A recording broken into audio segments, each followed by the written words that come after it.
মুজাহিদের নমুনা ছিল। আল্লাহ রাসূল সাল্লাল্লাহু আলাইহি ওয়াসাল্লামের এক সাহাবী হযরত জুলাইবিব রাদিয়াল্লাহু আনহু, আল্লাহ রাসূল সাল্লাল্লাহু আলাইহি ওয়াসাল্লাম জুলাইবিবকে ডাকলেন, রাদিয়াল্লাহু আনহু ডাকলেন, জুলাইবিব তুমি শাদী করবে না, বিবাহ করবে না? জুলাইবিব রাদিয়াল্লাহু আনহু বলেন, ইয়া রাসূলুল্লাহ, আমার কোনো মাল নাই, আমার কোনো সম্পদ নাই, আমার কোনো ঘর বাড়ি নাই, আমার জমি নাই, আমার কিছু নেই, আমার আবার বিবাহ কি? একদিন চলে যায়, দ্বিতীয় দিনে আবার জুলাইবিব রাদিয়াল্লাহু আনহু হাঁটছেন, অন্যান্য সাহাবারা বসে আছেন।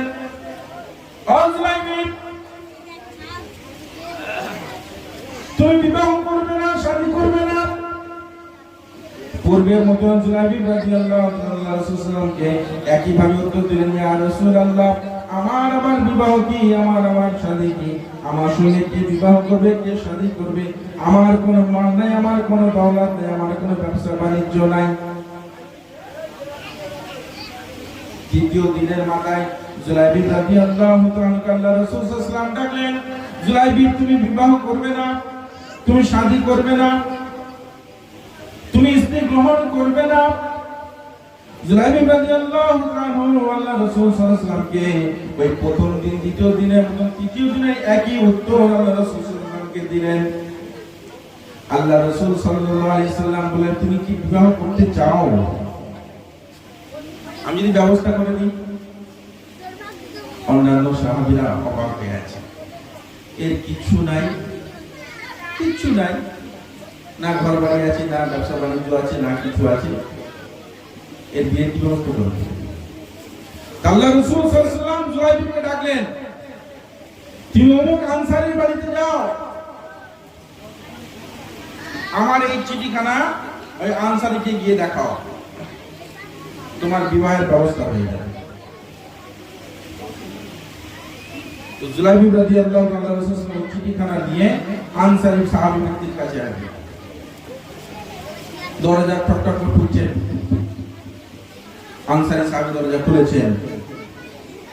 তো জুলাইবিব কোনো কথা বলার আগে ডাইরেক্ট চিঠিটা দিয়ে দিয়েছেন রাদিয়াল্লাহু তাআলা। আনসারী সাহাবী জুলাইবিব রাদিয়াল্লাহু তাআলা ওই পত্রখানা খুলেছেন, খুলে দেখছেন যে পত্রখানার নিচে আল্লাহ রাসূল সাল্লাল্লাহু আলাইহি ওয়াসাল্লামের পত্র। এটা তার বাড়িতে নিজের তরফ থেকে কোনো ফয়সালা না করে বললেন, জুলাইবিব, আমার মেয়ের কন্ডিশন তো তুমি জানো, এই মদিনার বুকে আমার মেয়ে সবথেকে সুন্দরী মেয়ে, খুব সর্দার মেয়ে, সুতরাং আমার ফয়সালার আগে তারও ফয়সালা শোনার প্রয়োজন আছে। যখন এই চিঠিখানা নিয়ে মহিলার কাছে যায়, যে আল্লাহ রাসূল সাল্লাল্লাহু আলাইহি ওয়াসাল্লাম বিবাহের জন্য প্রস্তাব পাঠিয়েছেন ছেলে সহকারে, আল্লাহ রাসূল সাল্লাল্লাহু আলাইহি ওয়াসাল্লামের ওই পত্র পাওয়ার পর মহিলা খুশি হয়ে গ্রহণ করে নেয়। আব্বাজিকে বলে, তুমি দান করে রেখেছো কিভাবে? আল্লাহ রাসূল সাল্লাল্লাহু আলাইহি ওয়াসাল্লামের পত্রখানাকে কি তুমি অপমান করলে কিভাবে? আল্লাহ রাসূলের ওই পত্রখানাকে অপমান করা হলো না, আমি তো আপনার নাফরমান কন্যা না, আগার মাগার থাকবে সেখানে। অনেক সময় হয় আমাদের বাড়ির মেয়েদের যখন ছেলে দেখে এক চোখে দেখে নিয়েছে, যখন ছেলে দেখতে এসছে, মেয়ে ছেলেকে এক চোখে দেখে নিয়েছে, ছেলেটার চোখটা একটু বেঁকা বা মুখটা একটু বেঁকা, তো আব্বাকে তো আর কিছু বলতে পারছে না যে এখানে আমার মত নেই, বলে খালার বাড়ি যাবো, খালার বাড়ি গেছে, সেখানে গিয়ে খালাকে বুঝিয়েছে, খালুকে বলতে পারো এটা একটু করবো। যে কোনো প্রকারে মেয়েরা আমাদের বাংলা করে কাটিয়ে দেয়। তো সেই আনসারী সাহাবীর মেয়ে তো এরকম ব্যাপার না, যে এতটুকু বিলম্ব কেন হলো? আমাকে কি আপনি চেনেন না যে রাসূলুল্লাহ সাল্লাল্লাহু আলাইহি ওয়াসাল্লামের পত্রখানা আমি কি করে অপেক্ষা করি? বিবাহের সময় তো দিয়ে দিলাম, বিবাহ হয়ে গেল, বিবাহ হয়ে গেল। জুলাইবিব নিজের স্ত্রীকে নিয়ে এবারে বাসর ঘরে ঢুকেছে, একে অপরের সঙ্গে আদর সোহাগায় লিপ্ত আছেন।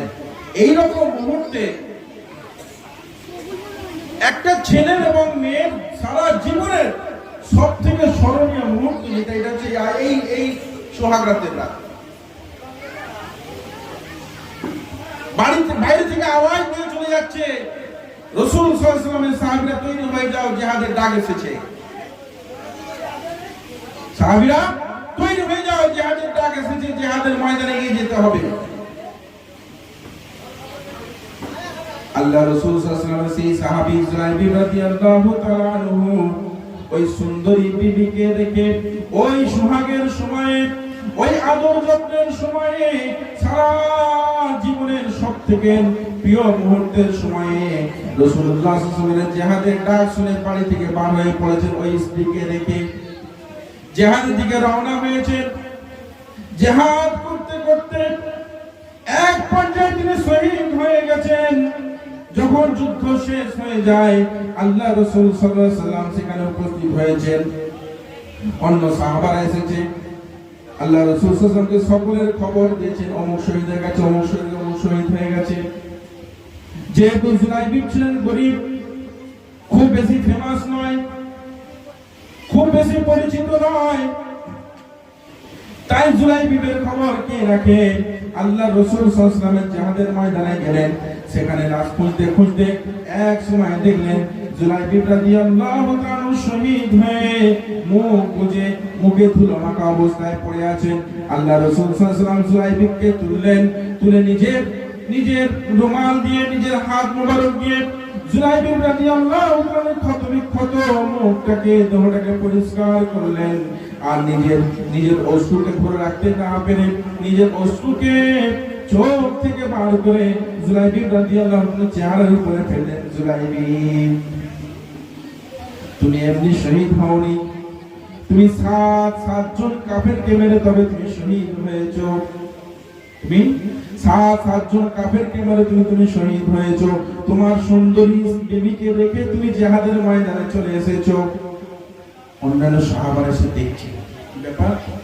আমরা এতজনের শহীদের খবর বললাম, আল্লাহ রাসূল সাল্লাল্লাহু আলাইহি ওয়াসাল্লাম জিহাদের ময়দানে চলে এলেন, এই ব্যক্তির লাশকে খুঁজলেন, নিজের হাত দিয়ে চেহারাকে পরিষ্কার করলেন। আর ইনি আল্লাহ রাসূল সাল্লাল্লাহু আলাইহি ওয়াসাল্লাম জিহাদের ময়দানে ছিলেন না, ইনি যে সাতজন কাফেরকে জাহান্নামে পাঠিয়ে দিয়েছেন, সেই খবর পেয়ে রাসূল সাল্লাল্লাহু আলাইহি ওয়াসাল্লামের কাছে পৌঁছে গেছে।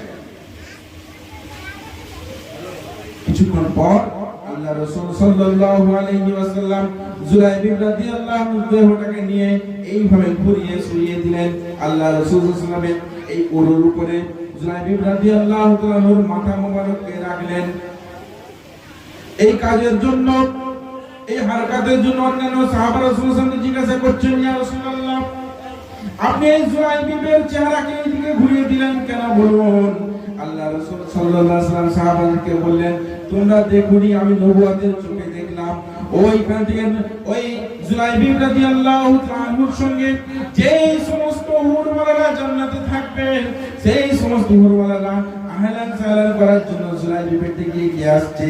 আমরা এখানে সবাই উপস্থিত রয়েছি। আমার জুলাইবি বড় লজ্জাতে মানুষ, বড় লজ্জাশীল মানুষ। ওই হুরমালাদের ইশারাতে জুলাইবির যাতে লজ্জা না পেয়ে যায়, সেই জন্য আমি মুহাম্মদ রাসূলুল্লাহ সাল্লাল্লাহু আলাইহি ওয়াসাল্লাম তার চেহারা মোবারককে ঘুরিয়ে দিলাম, যাতে আমার জুলাইবি লজ্জা না পায়।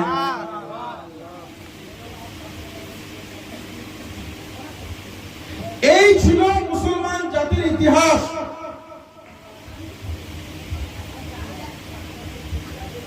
যে মুসলমান হবে, রাসূলুল্লাহ সাল্লাল্লাহু আলাইহি ওয়াসাল্লামের ডাক, আল্লাহ তাআলার হুকুমের ডাক তার কাছে সোহাগ রাতের থেকে আরো বেশি গুরুত্ব হয়ে যাবে। এই জন্য মুসলমান নবীর প্রেমিক হতে পারে, মুসলমান কোনদিন অন্য নারী প্রেমিক হতে পারে না। নিজের স্ত্রী প্রেমিক হতে পারে, অন্য নারী প্রেমিক হতে পারে না। রাসূল প্রেমিক হবে, আল্লাহর হুকুমের প্রেমিক হবে, আল্লাহর হুকুমের দাস হয়ে যাবে। কিন্তু এমন কোন কাজ মুসলমান করবে না যে আল্লাহ অসন্তুষ্ট হন, আল্লাহ রাসূল অসন্তুষ্ট। আল্লাহ রাসূল সাল্লাল্লাহু আলাইহি ওয়াসাল্লাম জুলাইবিবের জন্য গোসলের ব্যবস্থা করলেন, কাফনের ব্যবস্থা করলেন। আল্লাহ রাসূল সাল্লাল্লাহু আলাইহি ওয়াসাল্লাম বলেন, আমার জুলাইবিবের জানাজা কেউ পড়াবে না, আমি পড়াবো। আল্লাহ রাসূল সাল্লাল্লাহু আলাইহি ওয়াসাল্লাম নিজেই জানাজা পড়ালেন। আর আল্লাহ রাসূল সাল্লাল্লাহু আলাইহি ওয়াসাল্লাম অশ্রুসিক্ত নয়নে মন মরা করে সেখান থেকে প্রস্থান করেন। মনের ভিতরে যেন কোনো রকম ভাবে সুখ নাই, চান নাই, শান্তি নাই। অন্যান্য সাহাবারা আল্লাহ রাসূল সাল্লাল্লাহু আলাইহি ওয়াসাল্লামের পিছনে পিছনে বসে পড়েছেন। আল্লাহ রাসূলের পিছনে বসে পড়েছেন। কি ব্যাপার? এই ঘটনাটা আগে কোনোদিন ঘটেনি। জুলাইবি এত বড় ব্যক্তি ছিল, আমাদের সামনে ধরা যায়নি। জিহাদের ময়দানে কিরকম জিহাদ করছে সেটা আল্লাহ তাআলা ফেরেশতার মতো রাসূলকে জানিয়ে দিলেন। তার হাতে কত লোক জাহান্নামে গেছে, কত কটা কাফের জাহান্নামে চলে গেছে, সেটা আল্লাহ রাসূল সাল্লাল্লাহু আলাইহি ওয়াসাল্লামকে জানিয়ে দিলেন। এই জুলাইবি কম ব্যক্তি ছিলেন না। জুলাইবি কম ব্যক্তি ছিলেন না। আমাদের মধ্যে ভালো মর্যাদাপূর্ণ সাহাবী ছিলেন, আমাদের মধ্যে ভালো মর্যাদাপূর্ণ সাহাবী ছিলেন।